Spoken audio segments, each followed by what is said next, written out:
திருவண்ணாமலையில கார்த்திகை தீபம் வந்து சிறப்பா நடந்துச்சு. ஆனா திருப்பரங்குன்றத்துல வந்துட்டு பிரச்சனையில தான் போய் முடிஞ்சிருக்கு. திருப்பரங்குன்றத்துல 1000 வருஷங்களா இந்த கார்த்திகை தீபம் அப்படிங்கிறது இந்துக்களோட வழிபாடு கலாச்சாரமா இருக்கு. 105 வருஷத்துக்கு முன்னாடியில இருந்தே பழைய தீபத்தூண் அதுலதான் வந்துட்டு தீபம் ஏற்றுறது வந்து வழக்கமா இருந்திருக்கு. இந்த வருஷமும் என்ன பண்ணிருக்காங்க, அதுக்கு வந்து பெட்டிஷன் போட்டிருக்காங்க. மதுரை உயர்நீதிமன்றமும் அதுக்கு வந்து உத்தரவு கொடுத்திருக்காங்க. ஆமா, அந்த இடத்துலதான் வந்துட்டு தீபத்தை ஏத்தணும் அப்படின்னு சொல்லிட்டு.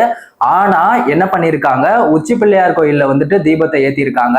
இதுக்கு அரசு என்ன சொல்றாங்க அப்படின்னா, மேல வந்துட்டு போய் ஏத்தணும் அப்படின்னா அது வந்துட்டு மக்களுக்கு வந்து பாதுகாப்பு இல்ல, அதிகமான கூட்டம் கூடிரும் அப்படின்னு சொல்றாங்க.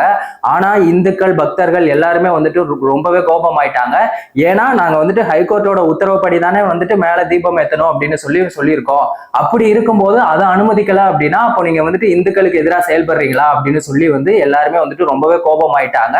அண்ணாமலை அவர்களும் வந்துட்டு ஸ்டாலின் அவர்களை என்ன கேட்டிருக்காங்க அப்படின்னா, சனாதனத்துக்கு எதிராக நீங்க வந்து செயல்படுறீங்களா, அப்போ ஹைகோர்ட்டோட ஆர்டர் எதுக்கு, அவங்களோட உத்தரவு எதுக்கு, அப்ப எதையுமே நீங்க மதிக்க மாட்டீங்களா அப்படின்னு சொல்லியும் கேள்வி எழுப்பியிருக்காங்க.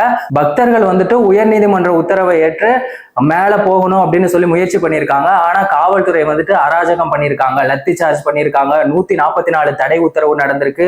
இவ்வளவு கொடுமைகள் வந்து நடந்துகிட்டு இருக்கு. இதுக்கு முன்னாடி கோயில்ல வந்துட்டு வேல் எடுத்துட்டு போகக்கூடாது அப்படின்னு சொல்லி இந்துக்களை தடை பண்ணாங்க. இப்போ தீபம் ஏத்தக்கூடாது அப்படின்னு சொல்லிட்டு இந்துக்களை வந்துட்டு இந்த மாதிரி பண்ணிட்டு இருக்காங்க.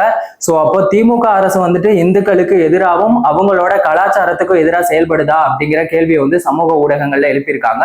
சோ இதை பத்தி உங்க கருத்து என்ன அப்படிங்கிறத மறக்காம கமெண்ட் செக்ஷன்ல சொல்லுங்க.